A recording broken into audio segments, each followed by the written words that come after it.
запуск нового проекту «Прифронтова інспекція». Нашими спікерами є керівник проекту Андрій Богданович, представник Уповноваженого Верховної Ради України з прав людини Мykhailo Chaplyga, а також виконуючий обов'язки заступника керівника Донецької обласної військово-цивільної адміністрації Віктор Андрусів. Колеги, прошу до слова.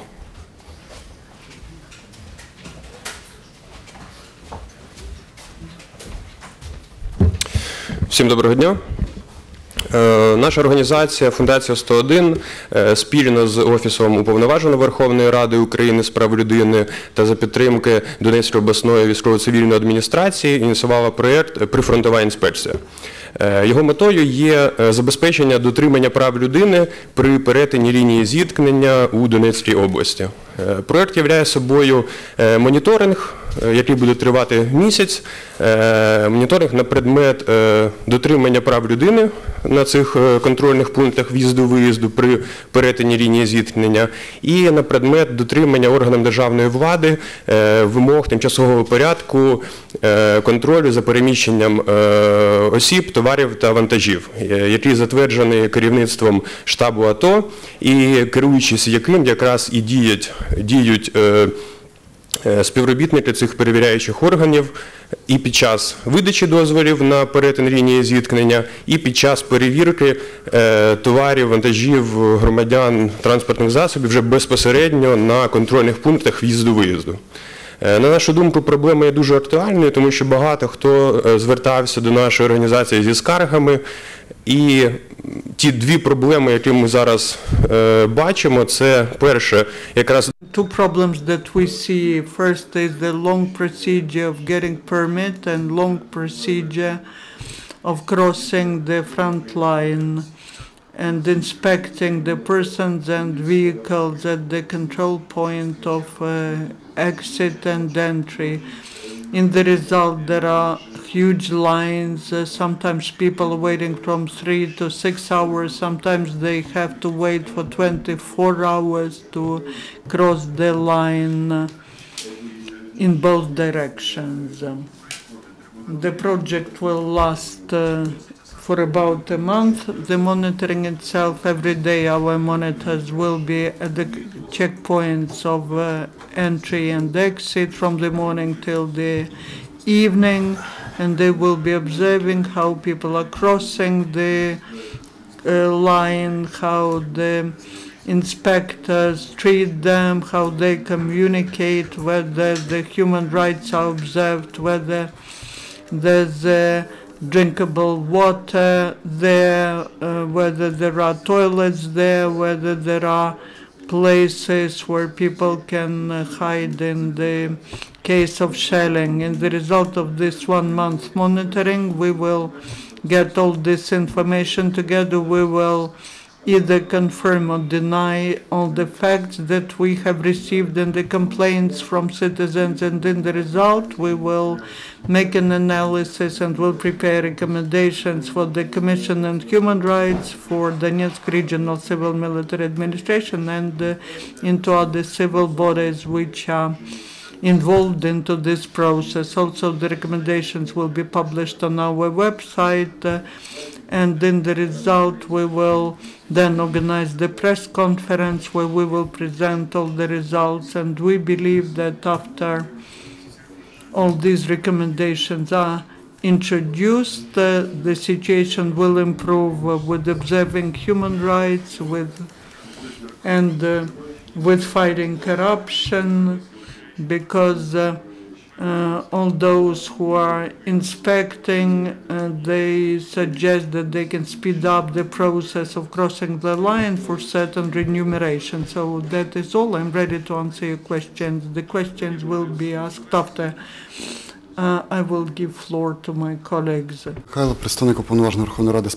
The Commission on Human Rights of the Parliament, I would like to say this will be the second large project that we will be implementing together with the institutions of the civil society. The first project, which is implemented together with the UNDP, is the project of Resource Center to address the problems of IDPs. More than 10 big NGOs got united, including Krim SOS, Vostok SOS, many others. And we work in 3 clusters now. The first one is legislation and regulations. We suggest to develop new bylaws and maybe introducing amendments into the laws that regulate the life of our IDPs. Another cluster is providing humanitarian assistance. We coordinate this activity, not to have different public initiatives duplicating their functions. And the third is providing political protection, especially that relates to Crimea, to people who have to move from Crimea to the continental part, of those who are there and are under the threat. The project has been implemented successfully, and that inspired us to support other initiatives. Now Foundation 101 came up with the initiative of monitoring of the passing points. We cannot be everywhere simultaneously, so the scheme we selected 3 years ago, Ombudsman Plus, we delegate some of our powers to NGOs or to the public monitors, observers. After training of such monitors, observers, we issue them the mandate to exercise monitoring, and then we assure that the methodology of the monitoring is compatible with our requirements. And as a rule, the results of the monitoring are used in our special reports of the Parliament, that is an official serious document, or in the annual report of the Ombudsman. For several years, we've had a separate section dedicated to the situation in the east, in Crimea, the situation with IDPs and the problems related to crossing the passing points. And also there's another problem we discussed. We were at a 0 kilometer, and we were taking another group of related people who are on the territory of DNR. And we had an opportunity to see a new crossing point which is built near Novotroitsk. And last time, when a month ago we took first 9 detained persons, we saw the lines of several kilometers on both sides. There's very little shade there, and you can imagine what's happening in the sun, especially if these are the families with children. There was a problem with water. There were many serious humanitarian problems there. What we saw a week ago was the preparation of more or less modern crossing point, which will allow a checkpoint, which will allow to reduce the time for waiting, and will address the problems with supplying medication products. Some financial problems could be resolved officially, legally, and all the services will be in one place, and there will be a very clear procedure. We will then be able to say that the main requirements to these checking crossing points will be satisfied. So we welcome the initiative of Donetsk Regional Civil Military Administration, but we still would like to have our own representatives there to monitor the situation, to know it, not just to publish the reports, which is important, but where is the interest of the institutions of public society, of civil society, to cooperate with the office of the commissioner. That is that we can make submissions to the Prime Minister, to the leaders of self-governance authorities, and we would like to monitor not just the checking point, but do ad hoc monitoring of social services, how the services are provided to IDPs, how their problems are addressed. All that will be collected in to one document of the Commission, and it will be sent to different authorities and to local authorities. In the nearest future, we hope that we will have our own regional coordinator on public relations, the representative of the Commissioner, but not on the civil service. That will also be done with the support of the project of the UNDP. We have coordinators like that in many regions, and we hope that such regional coordinator, we will have such regional coordinator in Donetsk region, and then we will be communicating with public monitors, with NGOs, and all this work will become systemic. I will answer all the questions that you may have, and now I would like to give the copy of the letter answer of the Commissioner to the leader of the project, where we inform that we are ready to implement the project, and we address the head of the Donetsk Regional Civil Military Administration with the request to help in implementing the project and to inform all the stakeholders about the beginning of the project. Thank you. Hello, Viktor Andrusiv, Acting Deputy Head of the Donetsk Military Civil Administration. We think that this project is very urgent and topical, and first of all, in order to solve the dilemma, what is the situation with the human rights in Donetsk region, especially in these control points or crossing points. There's a lot of contradictory information about violation of human rights, about contempt, but on the other hand, of course, there are examples when the soldiers are polite and helpful, and I'm sure that we will be able to provide an objective assessment of the situation, and in a month we'll see what is the real situation, whether there's a lot of violations or maybe there are few of them, and probably the reason is the conditions in which those control points are working. And this project is very important for the local population, who have a lot of complaints, and they want to see that we are heeding the problems that they raise. And I hope that within the framework of this project later it will be possible to organize such monitoring not only in crossing points, but also in different places and cities of Frontline zone where there's a lot of Ukrainian military. The regional administration will help realize this project to a maximum. We asked to create a special workplaces for the monitors who will be watching the process, and we'll hope that the situation will improve and the attitude of soldiers becomes better to those who are crossing. Because, you know, there are some things that do not require additional resource, and these are politeness and respect to people. If you have any questions, colleagues, please raise your hands and introduce yourself.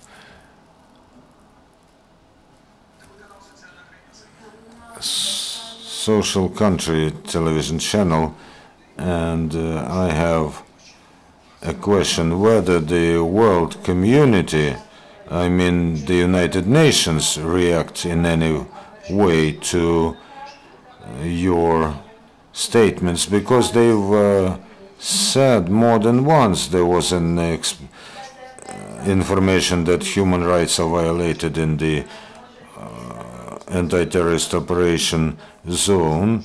And to Mr. Andrusiv, what are the specific steps that you are taking in order to organize better conditions for people? Well, first of all, the international organizations do monitor the situation automatically, irrespectively of us. Of course, we provide the results of our own monitoring, in particular to the mission of the UN Organization on Human Rights, and I can quote some examples. The brightest is the improvement of this temporary procedure of crossing, in particular electronic passes. We've talked a lot about the problems and the level of corruption there, and we were able, together with the security service of Ukraine, to create a working group, and within 5 or 6 meetings they have worked out their own proposals, and I think that this is the first example when, at the initiative of the public, the security service has organized a working group where the representatives of public organizations and initiatives, because they need to defend the rights of IDPs, the proposals were worked out and they were taken into account, including while introducing electronic passes, although of course there were problems with protection of personal data when there were leaks to the internet. I can't tell you that the procedure is perfect. It is still being criticized, including human rights activists, but step by step we do solve those issues, and international missions do not have an aim to blame someone or to praise someone. They just give a objective assessment of what's is happening, and they may provide some advice, but they do not issue binding recommendations. On the same time, our recommendations are not binding. We cannot make anyone, especially authorities, realize our recommendations. But if not from the first time, then from the 5th or 6th time, I think that the departments with whom we should work in and cooperate in the issue of solving the problems of IDPs, well, we become able to solve gradually those issues, while the international missions are just introducing and embracing our and quoting our reports. Our responsibility is to provide for the work of the so-called logistical centers, and we do hope that in the nearest weeks they will start to work, maybe not to the full extent, but in this or that way the work will be conducted. And the main issue here is to decrease the flow of people who go through those centers, especially those who go to get some food or some money, and maybe this will help to dissolve the problem.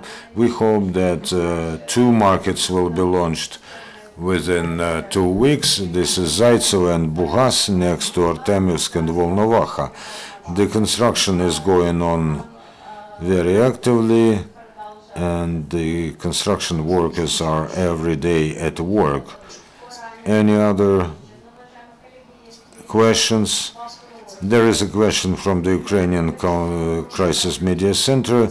Does your project have a Facebook page or any other page so that we may monitor your activity? Oh yes, of course. The site is called foundation101.org, which has all the information on the project, and of course you can Google Foundation 101 and you find us through Google.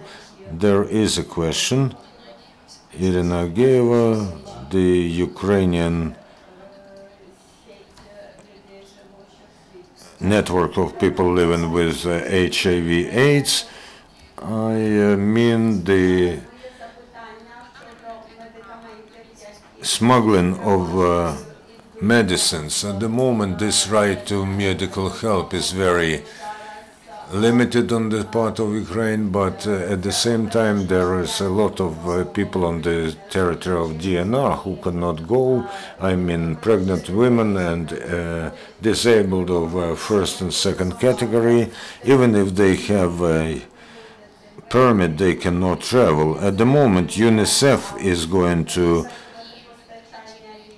deliver medicines there, but when we analyze the experience of Ossetia and Abkhazia, there's a experience when they decided to say that medicine should be not affected by war, and at the moment the medics on the DNR territory tell us just to get the lists of those who need preparations from Ukraine.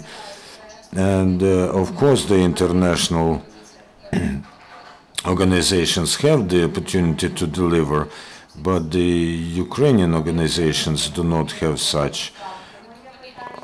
Is the administration ready within a very complicated situation? We understand that the state is not ready for the dialogue, but we should move medicine and public health into neutral zone where we can arrive at decisions and solutions based on the experience of Transnistria or Abkhazia, and where public organizations can be a third party that can help solve pressing issues.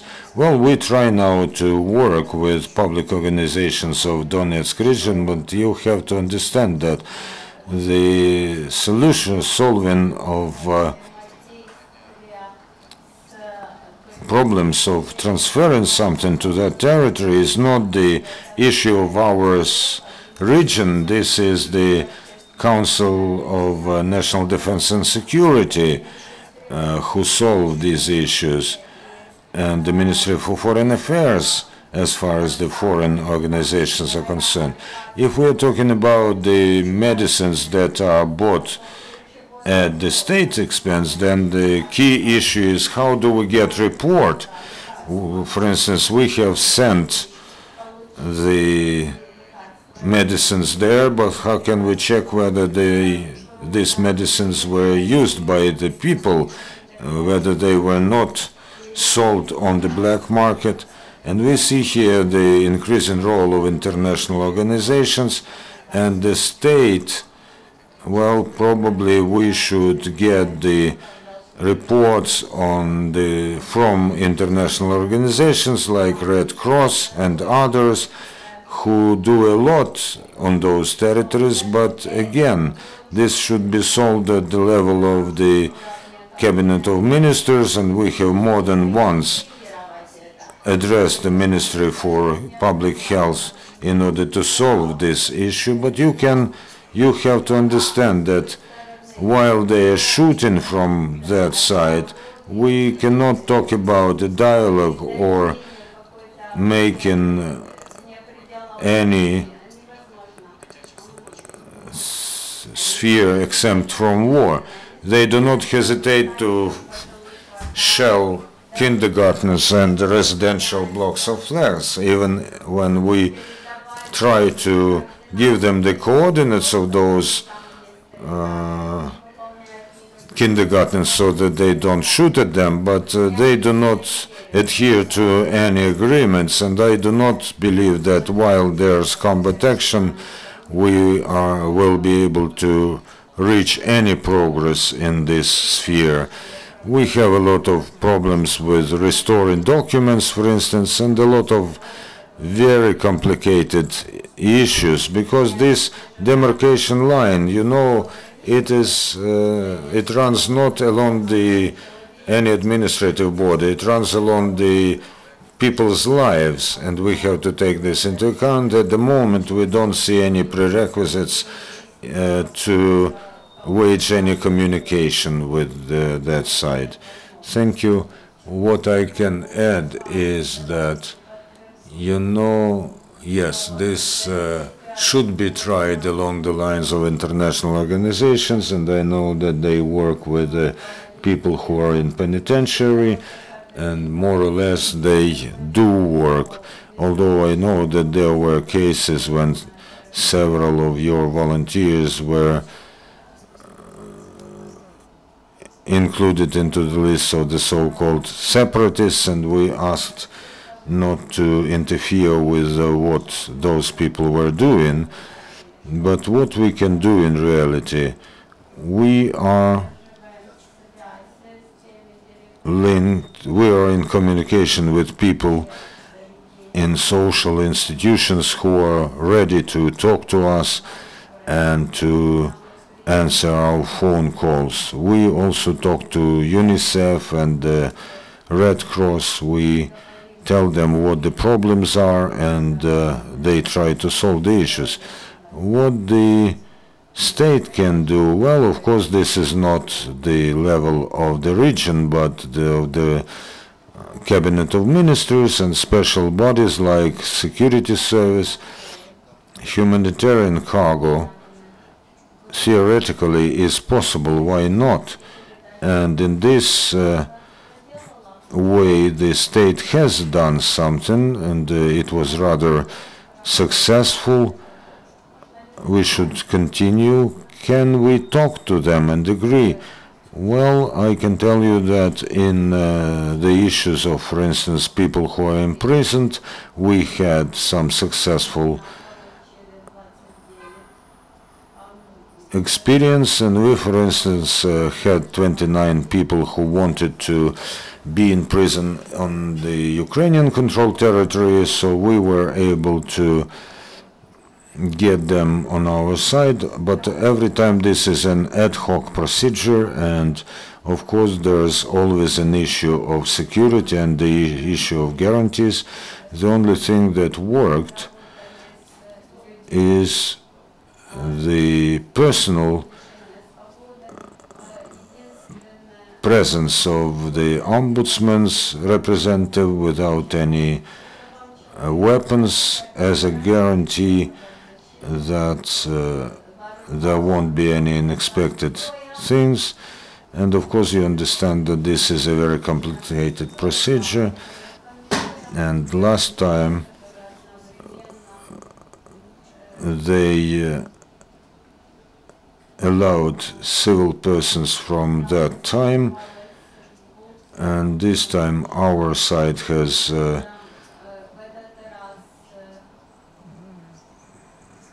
closed the road, but that side did not, and there were some cars standing within a several meters from where the exchange was taking place. But of course the major part here is played by international organizations who deserve trust. Do you have any statistics on how many people cross those crossing points, and if this mission works, what should be the norms? Maybe there should be some quantitative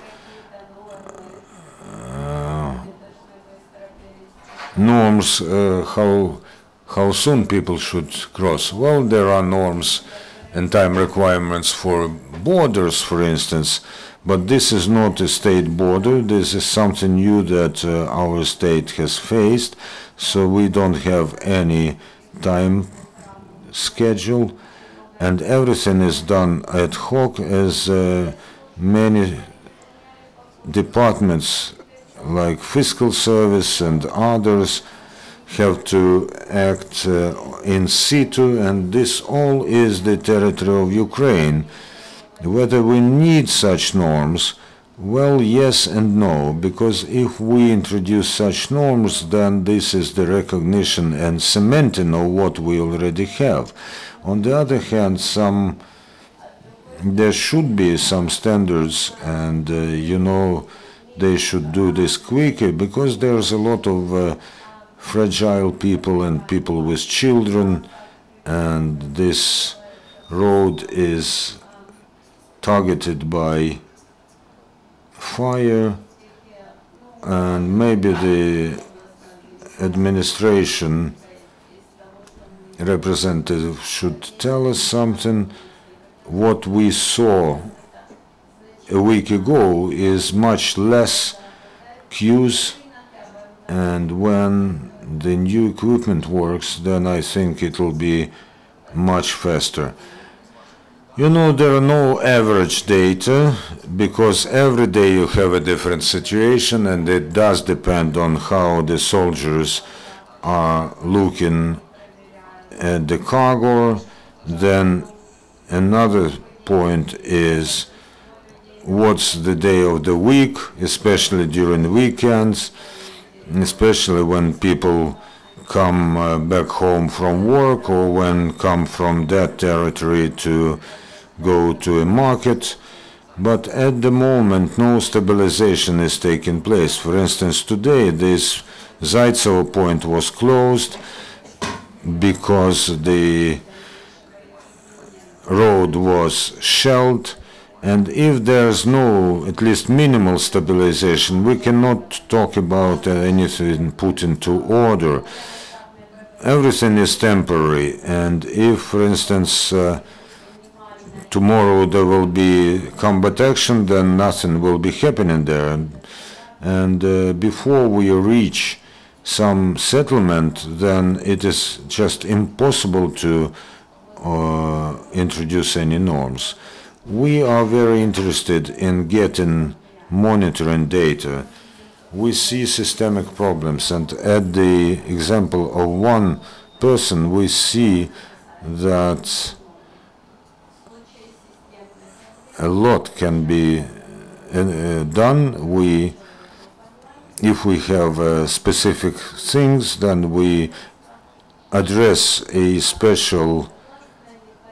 specific parliamentary committee where they work on a legislative act, and we can also address the Prime Minister, who has to issue respective orders for many things to be done. So this is not just monitoring, this is about changing many aspects of life. Thank you very much. As soon as you have recommendations, please come again to the Ukrainian Crisis Media Center, and all the best to you, and our next briefing is within several minutes. Thank you.